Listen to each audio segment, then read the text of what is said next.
Okay, this isn't a video that I'm necessarily proud of having to make, but it has taught me one thing, and that is when I am drinking, I make excellent purchases. So I got 5 records. Not sure if I did that intentionally, but I'm very, very happy with all of these records, and well, for the most part anyway. And luckily, I did get 3 of them on a sale, which is a very, very smart thing for me to do, even while under the influence. So no reason to babble on about unnecessary bullshit. We're going to start with the stuff that I got from Hell's Headbangers. Now, if I were to say that I don't love any of these, it's this first one. Just because half the songs on it are just not my cup of tea.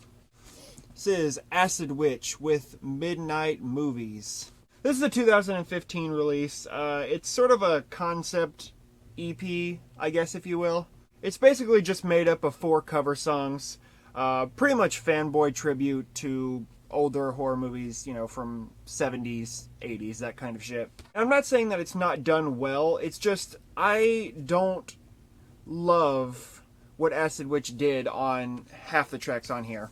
The songs I'm Back and Soldiers of the Night, they're the first songs on either side, and I just don't like either of those tracks. It's basically Acid Witch doing hair metal, and this thing is definitely not taken too seriously. There's loads of movie samples, there's loads of weird sound effects, and just weirdness all over the place. And that's sort of a redeeming quality, because, you know, if this was obviously taken very, very seriously, I would like it less. But, you know, the 2 songs on here that are good are very, very, very cool. Just an awesome, awesome mixture of, you know, heavy metal and hair metal, and, you know, then Acid Witch will incorporate their sort of Death Doom brand into that mix. And it's very, very cool. But like I said, it only works on half the tracks. After Midnight and Party Time, the second song on either side of the record, both of those songs are just so fucking killer. And this whole record, it is fun. Even the songs I don't like, you know, with the samples and stuff like that, they are fun, but that's all I can say about them. So I'll show you the cover here. It's got like spot gloss, which I think is very, very cool. I love the cover of this thing. I love the image. I love the spot gloss.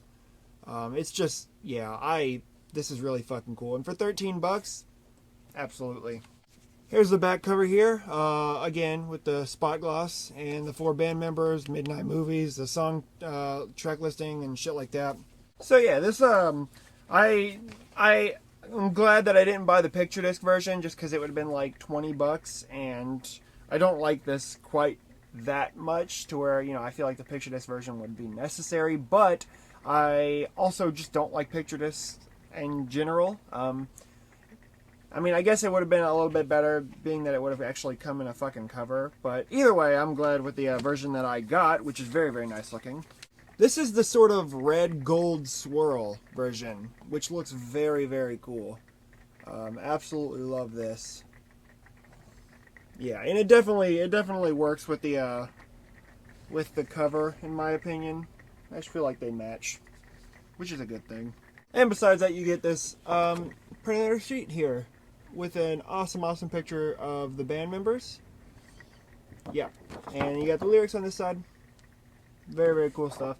Acid Witch is definitely one of the bands I'm looking forward to seeing in September, because I've loved Acid Witch for years now, and they have no reason to ever come to Florida, so they've made it very, very obvious that if I want to see Acid Witch, I have to travel across the country to do so. And another band that I'm definitely excited to see at Hell's Head Bash is this band. This is a 2015 release, and it's one of my absolute favorites. This thing is a monster. This is Perdition Temple with The Tempters Victorious. This band is actually from Florida. They formed in like 2009 in Tampa by a Mr. Gene Palubicki, who is basically Angel Corpse. Angel Corpse is an absolutely legendary Black Death metal band, and you can definitely hear the influence on this right here. Perdition Temple is just sort of a super group in general, formed by, like I said, Gene Pelabiki of Angel Corpse. There's also members from Immolation. You got Impurith from Black Witchery doing vocals on this thing. It's awesome. This is so fucking good. It's very repetitive. A lot of the songs tend to repeat themselves a bunch of times, but the simplicity of that keeps it memorable and makes it very, very catchy. And catchiness is not really a thing that this sort of Black Death war type metal really cares much about, but the simplicity on this record makes it so, and it's the reason, or one of the many reasons that I keep returning to this album. Perdition Temple has definitely made its way to being one of the main bands that I really want to see this September, and Impurith is going to be pulling double duty because Black Witchery is playing too, so I'm not sure if they're playing on the same days, but I look forward to it. So this comes with some cool stuff here. You got your printed inner sheet right here with all the lyrics and stuff like that. You got your guys on the back here. There's Gene, Impurith, that's Bill Taylor right there.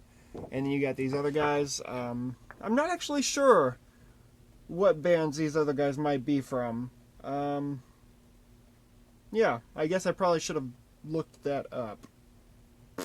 This also comes with a poster of the artwork, which I don't know how I feel about the artwork. I don't know if I love it.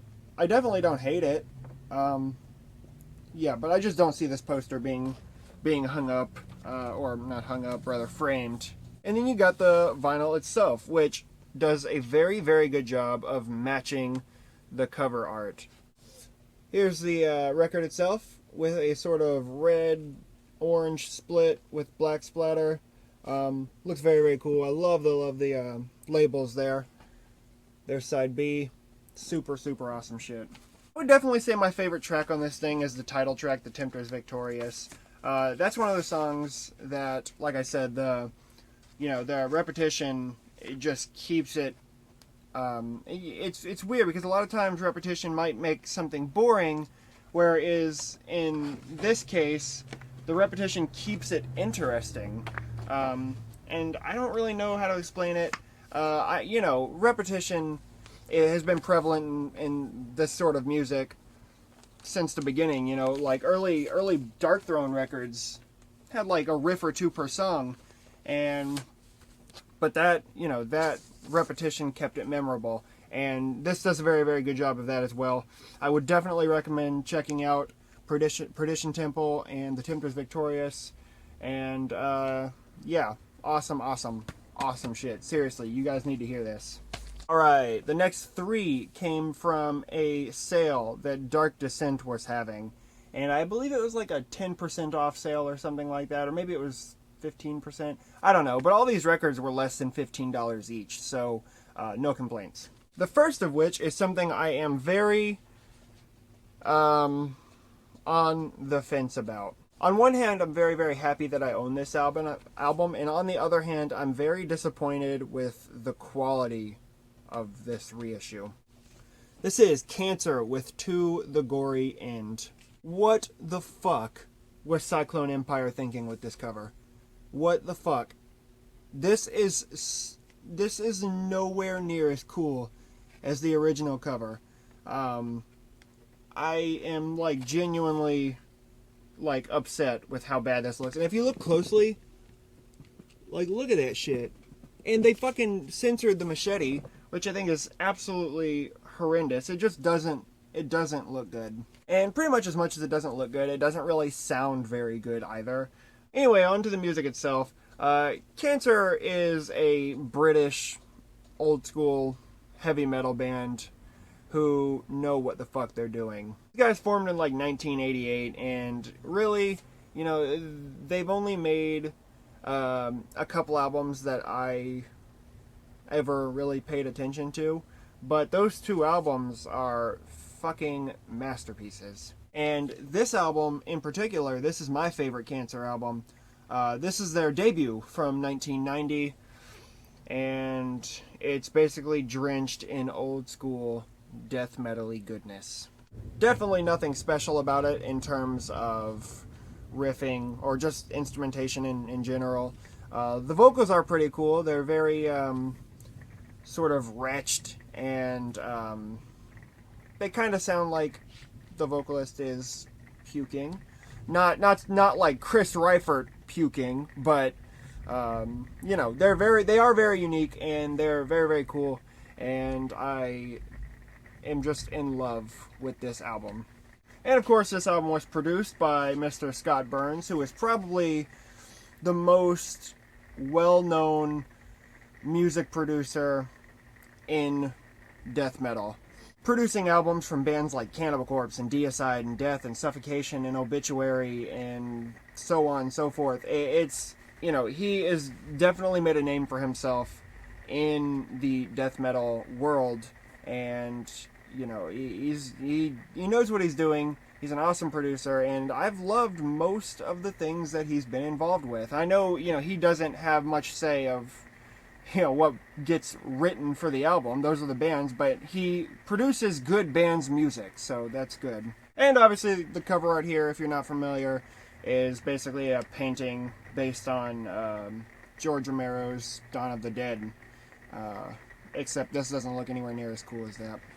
So you got your printed inner sheet here. There's like the picture that I was talking about. Get your lyrics and stuff like that. But yeah, like I was saying, musically, this thing is awesome. You know, it's got very strong riffs, very reminiscent of like maybe early Death albums. This is the vinyl itself, black vinyl. The labels, pretty much both the same. For some reason, this album never got as much attention as Death Shall Rise, their sophomore album, and I guess if I had to think of a reason, I would think that it was just because James Murphy from Death played guitar on that album. But besides that, I prefer this album. I just think it's better. So that's Cancer with To the Gory End. One of the coolest old school death metal albums on one of the worst reissues I have in my collection. Yeah. Even for $12, I'm kind of like disappointed in that. Next up, we have another debut from Canadian black metal outfit. This is Intoxicated with Sacred White Noise. Intoxicated is one of those bands that has members that like to sort of shroud themselves in secrecy. The band members nowhere on here are credited for the music or for anything else, and you know, no one knows who they are. Intoxicated and Sacred White Noise is just a very unique band album sound. Just the way they sort of layer instruments and the way that the bass is sort of very audible throughout this entire release, which bass has never been a big part of black metal, and that's one of the things that sort of makes this strange. But besides that, this is just, it has like a sort of weird, chilling, sort of eerie sound to it. Parts of this album are genuinely like scary. I don't know if it's just the overall feel of everything, but you know, whatever the case, Intoxicated is great at this style of music. Almost sort of depressive in a sense, you know, in the sound. There's not actually lyrics that come with this thing, but considering the song titles, like The Bright White Nothing at the End of the Tunnel, Gasping in Darkness, Eternally Falling, Panic Becomes Despair, Lost in Static Between Worlds. Song titles like that, you know, they lead me to believe that the sound of this record is not the only thing with a sort of depressive influence. I assume the vocals are that way as well. But very simplistic packaging here. You got just the album cover on there. That's the back. You have a single-sided insert sheet here with, I'm not sure if these are lyrics or if it's just a little passage that's supposed to set the mood for the album. Either the case, it is very eerie.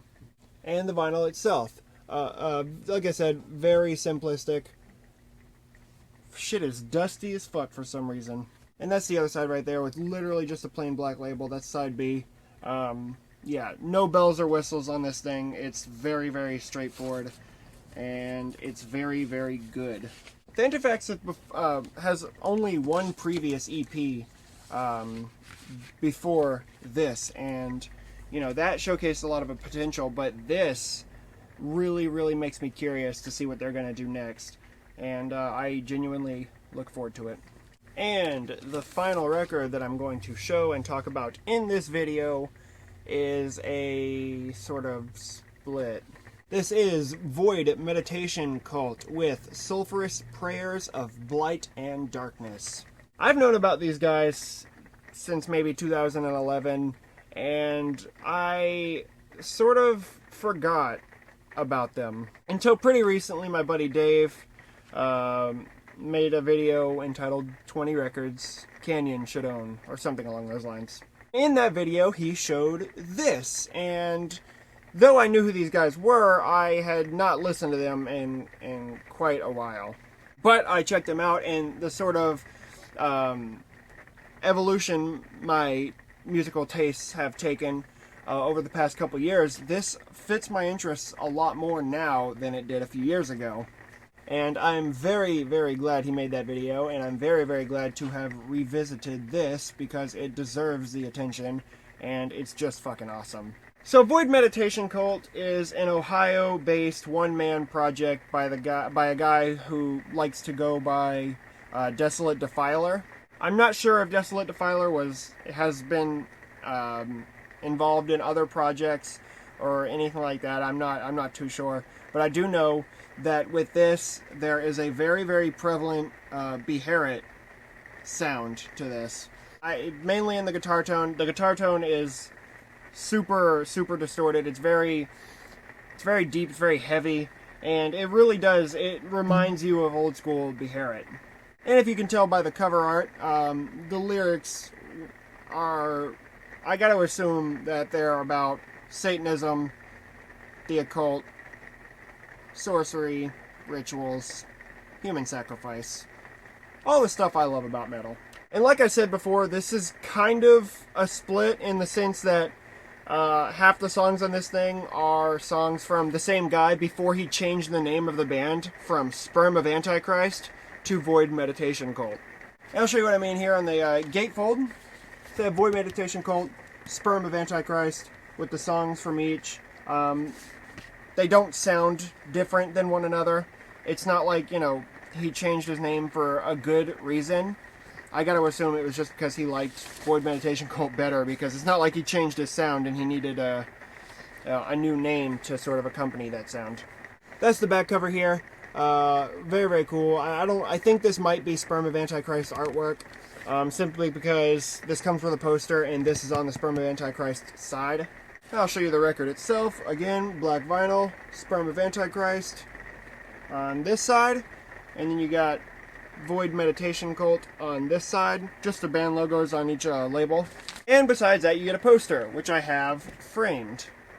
And I framed the Void Meditation Cult side just because I like the artwork a bit better, and I just consider this a Void Meditation Cult release. So, yeah, I just figured this out would make more sense. Very cool. So that's Void Meditation Cult with Sulphurous Prayers of Blight and Darkness. I'm really, really hoping for a full-length release. I would love to hear more Void Meditation Cult material, and as soon as I'm done making this video, that is definitely what is going on the old record player, and I look forward to that. So that's it, guys. That's all I'm going to show in this video.